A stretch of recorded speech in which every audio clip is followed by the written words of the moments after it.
வணக்கம் நண்பர்களே. Election express என்னடா அது புது பேரா அப்படின்றீங்களா? ஒரு புது தொடர் மாதிரி ஆரம்பிப்போம். இப்போதைக்கு இந்த தேர்தல் முடியும் வரை தேர்தல் குறித்த செய்திகளை மட்டும் இந்த காலை 11 மணிக்கு உங்களோடு பகிர்ந்துக்கலாம்னு நினைக்கிறேன். முதல் கட்டமாக பார்த்திங்கன்னா, ஒவ்வொரு மாநிலமாக நிலவரம் எப்படி இருக்குது, நிலவரத்தில் இதுக்கு முன்னாடி எப்படி இருந்தது, இதுக்கப்புறம் என்ன மாதிரி மாறி இருக்குது, இந்த தேர்தலில் இது எப்படி எதிரொலிக்கும் அப்படிங்கிறத ஒவ்வொரு மாநிலமாக பார்ப்போம். முதல் மாநிலமாக இன்னைக்கு தமிழ்நாடை பார்ப்போம். இந்த சேனலை சப்ஸ்கிரைப் செய்யுங்கள், எங்கள் வீடியோவை உங்கள் நண்பர்களுக்கு ஷேர் செய்யுங்கள். எழுத்தாளர் கிருஷ்ணவேலின் நூல்களை தமிழ்நூல் மன்றம் வெப்சைட் மூலமும் வாங்கலாம், வாட்ஸ்அப் மூலமும் வாங்கலாம். இரண்டுக்குமான லிங்க் டிஸ்கிரிப்ஷனில் உள்ளது. நன்றி. தமிழ்நாடு 2021 தேர்தலுக்கு பிறகு திமுகவின் ஆட்சி அமைஞ்சிருக்கு. இந்த ஆட்சி மக்களுக்கு திருப்தி அளிக்கக்கூடியதாக இருக்குதா அப்படின்னு கேட்டோம்னா, ஆரம்பத்திலிருந்து இன்று வரை பெரிதாக அதிருப்தி என்று எதுவும் கிடையாது. ஒரு சில விஷயங்கள் இல்லைன்னு சொல்ல முடியாது. லைக் அரசு ஊழியர்கள் போராட்டம், எங்களுக்கு பழைய ஓய்வூதிய திட்டம் வேணும் அப்படின்னு கேட்ட அந்த ஒரு போராட்டம் இருந்துகிட்டு தான் இருக்குது. அதை கொடுக்கக்கூடாத வகையில் மத்திய ஒன்றிய அரசு தான் பல்வேறு முட்டுக்கட்டைகளை போட்டுக்கொண்டு இருக்கிறது. அதற்கு காரணம், இதற்கு முந்தைய ஆட்சியில் எடப்பாடி போட்ட கையெழுத்து தான். எடப்பாடி போட்ட கையெழுத்தில் நாம் இழந்தது பல விஷயங்கள். அதில் முக்கியமான ஒன்று இந்த ஜியோ உள்ளே வந்தது. அப்புறம் பார்த்திங்கன்னா உதய் அப்படின்னு சொல்லிட்டு மின்வாரியத்தோட அதிகாரங்கள் பறிக்கப்பட்டது. அப்புறம் நீட் உள்ளே கொண்டு வந்தது, உணவு பாதுகாப்பு சட்டத்தில் மாற்றங்கள் கொண்டு வந்தது. இப்படி சென்ற ஆண்டுகளில் அதோடு சேர்ந்தது தான் இந்த கல்வியில் மாற்றத்தை கொண்டு வந்தது. சும்மா இல்லாமல் 10ஆம் கிளாஸ் 12ஆம் கிளாஸ் மட்டும் பரீட்சை எழுதிட்டு இருந்த பசங்களை 11ஆம் வகுப்புக்கும் சேர்த்து பரீட்சை வச்சது. இந்த கோரிக்கை எனக்கும் இருக்குது. நான் அந்த கோரிக்கை அரசாங்கத்தின் காதுகளுக்கு போய் சேரலை. அதுதான் பிரச்சனை. சிஎம் செல்லுக்கு நானும் அதை பற்றி ஒரு பெட்டிஷன் போட்டிருந்தேன். அது அரசின் பாலிசி அப்படின்னு சொல்லி போட்டு ஒரு ரிப்ளை மட்டும்தான் வந்ததே தவிர அதுக்கு உண்டான வேறு எந்த விளக்கமும் வரல. சரியா? அதில் எனக்கும் கூட அதிருப்தி உண்டு. இப்படி ஆங்காங்கே அதிருப்திகள் இருக்க தான் செய்யும், இல்லைன்னுலாம் சொல்ல முடியாது. ஏன்னா எல்லா குரலும் உடனடியாக போய் சேர்ந்துடாது, எல்லா கோரிக்கைகளும் உடனடியாக அரசின் காதுகளுக்கு போய் சேராது. ஏன்னா அரசு இயந்திரம் இயங்கக்கூடிய முறை அப்படி. இந்த அதிகாரிகளை தாண்டி தான் இந்த செய்திகள் அரசாங்கத்துக்கு போய் சேரணும். இருப்பினும் அதை தாண்டி இந்த அரசு பல்வேறு நலத்திட்டங்களை செய்து கொண்டு தான் இருக்கிறது. உதாரணமாக பார்த்தோம்னா, முதல் கையெழுத்தே அவர் போட்டது பேருந்துகளில் பெண்களுக்கு இலவச பயணம். இந்த இலவச பயணம்ன்றது ஒரு மிகப்பெரிய விஷயம்.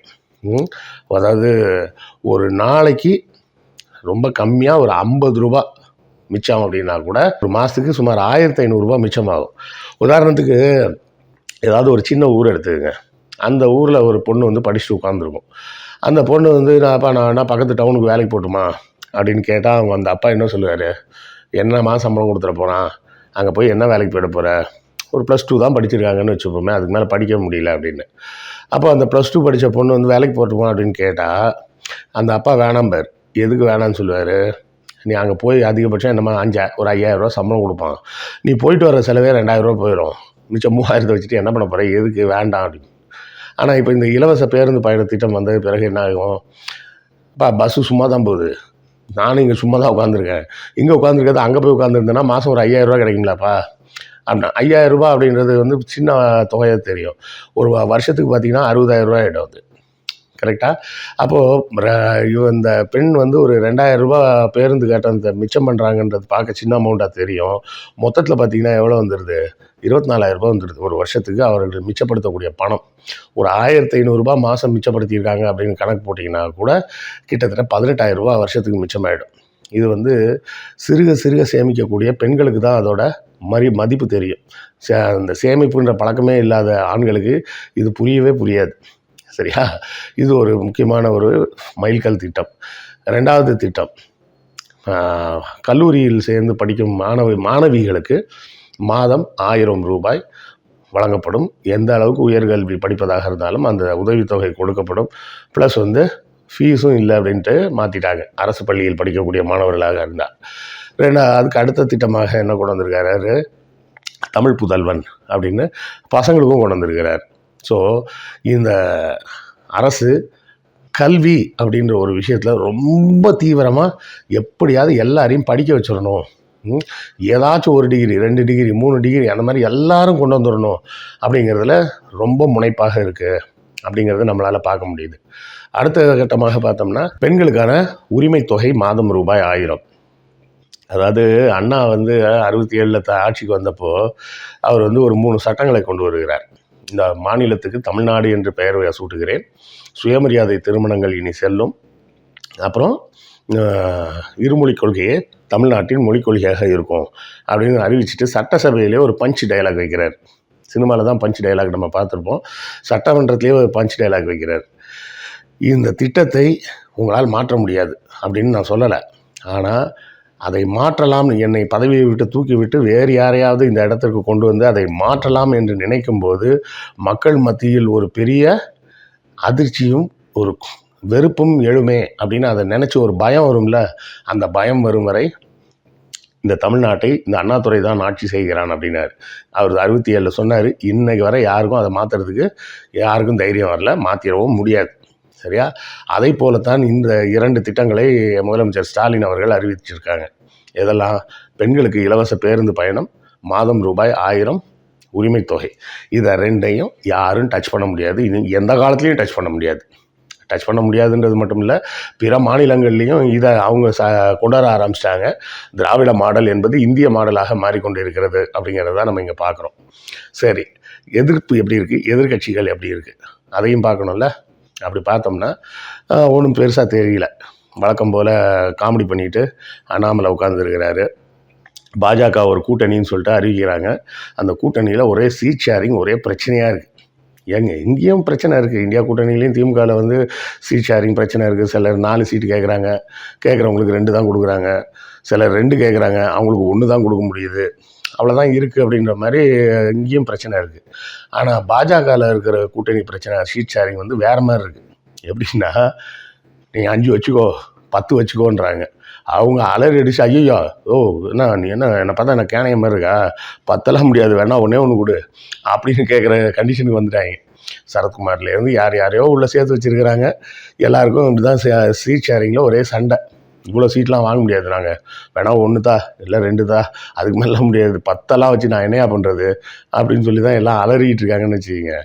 ஸோ இப்படியாக பாஜக தரப்பில் ஒரு கூட்டணி பேச்சுவார்த்தைகள் கேலி கூத்தாக ஓடிக்கிட்டு இருக்கு. இன்னொரு பக்கம் அதிமுக, பாஜகவுக்கு இன்னும் கடைசி நிமிஷம் வர ஒரு நம்பிக்கை, எப்படியும் இபிஎஸ் வந்துருவார்னு. அதனால தான் மோடியும் பார்த்திங்கன்னா எங்கேயும் விட்டு கொடுக்காமல் பேசிகிட்டே இருக்கிறார். ஜெயலலிதா ஆட்சி எப்பேற்பட்ட ஆட்சி தெரியுமா, எம்ஜிஆரோட ஆட்சி எப்பேற்பட்ட ஆட்சி தெரியுமா, அப்படி இப்படின்னு ஒவ்வொரு மேடையாக அவர் திருப்பி பேசிகிட்டு இருக்கிறாரு. ஒரே நம்பிக்கை, எப்படியாவது ஏடிஎம்கே நம்ம கூட்டணிக்கு வந்துருச்சுன்னா கொஞ்சம் மானம் தப்புமே, சீட்லாம் ஜெயிச்சிடலாம் முடியாது, கொஞ்சம் மானம் தப்பும் அப்படின்னு நம்பிக்கிட்டு கேட்டுக்கிட்டு இருக்கிறாரு. ஆனால் அதெல்லாம் அவங்க வர்ற மாதிரி தெரியல. அதுவே ஒரு மிக மகிழ்ச்சியான ஒரு செய்தி. அப்புறம் வழக்கம் போல் நம்ம அண்ணன் சீமான் இருக்கார். சீமான்லாம் வந்து நம்ம சொல்லவே வேணாம்.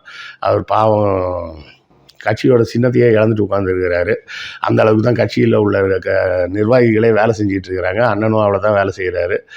நான் எலெக்ஷன் அனௌன்ஸ் பண்ணதுக்கப்புறம் ஒரு எல்லா தொகுதிக்கும் நான் ஆள் அறிவிக்கிறேன் பாரு, அப்புறம் அவங்க கொஞ்சம் பேசுவாங்க. எல்லாம் பேசட்டும், நாடு, எல்லாருமே பேசலாம், எல்லாரும் போட்டி போடலாம், எல்லாருக்கும் உரிமை உண்டு.